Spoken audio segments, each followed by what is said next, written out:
Reagan Royal Families, it is Miss Brown. So I am making this video today just because we find ourselves in very unusual circumstances where you are now in the position of having to be a homeschool teacher. And not only that, but when it comes to math, your child has probably been taught math in a way that is totally different than what you were taught when you were growing up. Because I know that even as a teacher, the way that I teach math is totally different than how I was taught math growing up. So in this video, I'm going to try and go over three things. First, I'm going to explain what are second grade expectations in terms of adding and subtracting.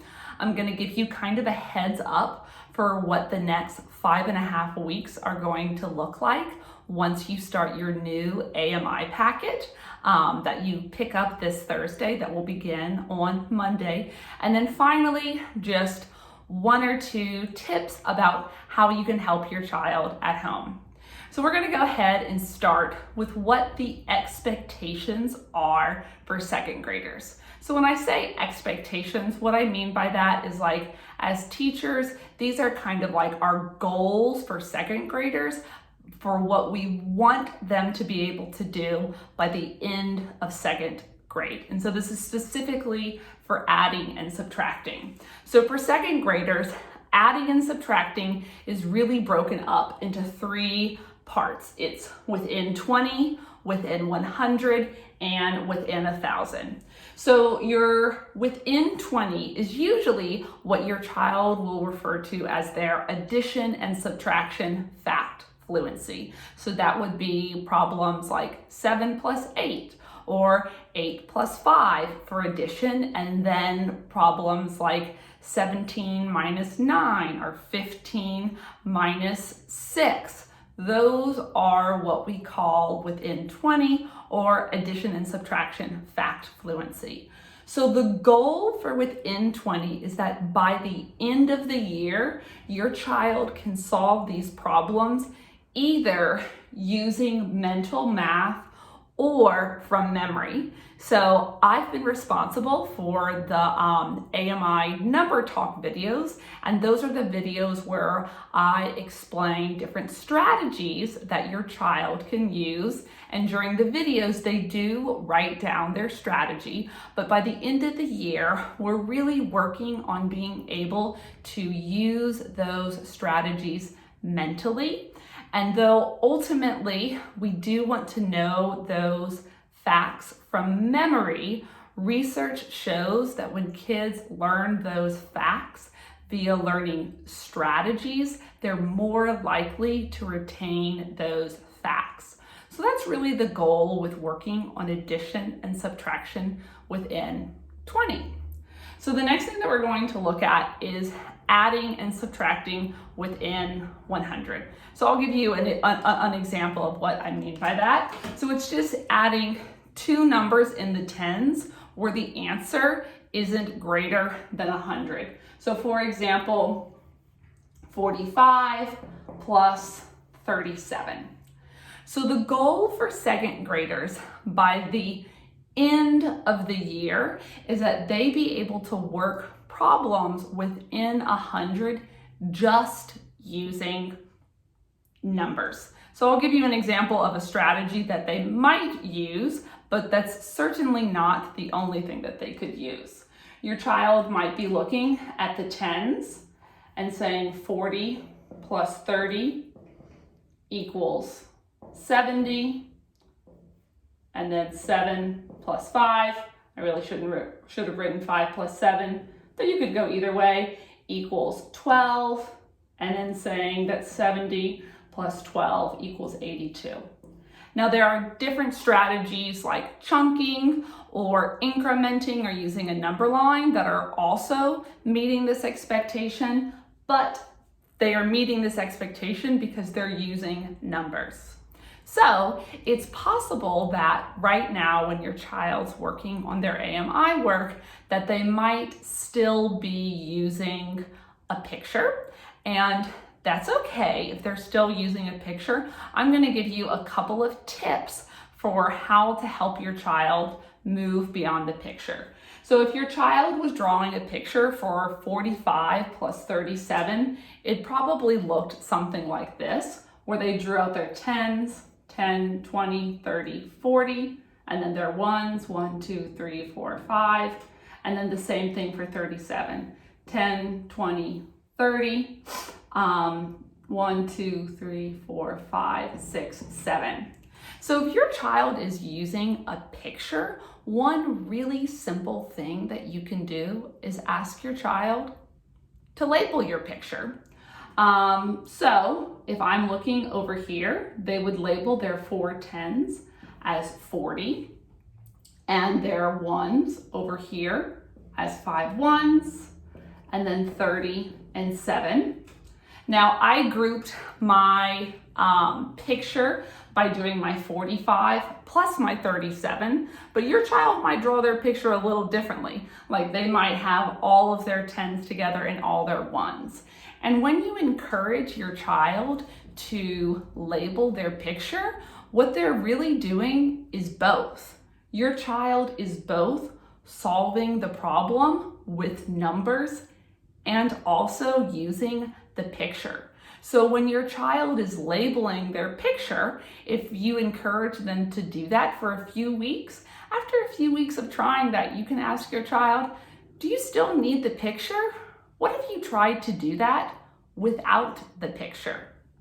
And that'll really help your child move beyond using a picture. But if they are using a picture and they still need to use the picture to make sense of it, really, that's okay. I've taught both 2nd and 3rd grade, and they are going to continue working on those strategies next year. So those are the expectations within 100. We do have a goal of being able to use numbers to solve those problems, which brings us to the last thing that we're looking at is adding and subtracting within 1,000. And the expectation in 2nd grade is just simply that they be able to solve these problems anyway, including using a picture. So I can give you an example of what that might look like if they're using a picture. Let me kind of tilt this. What they will probably do, and let's say that they were solving something like 237 plus 398.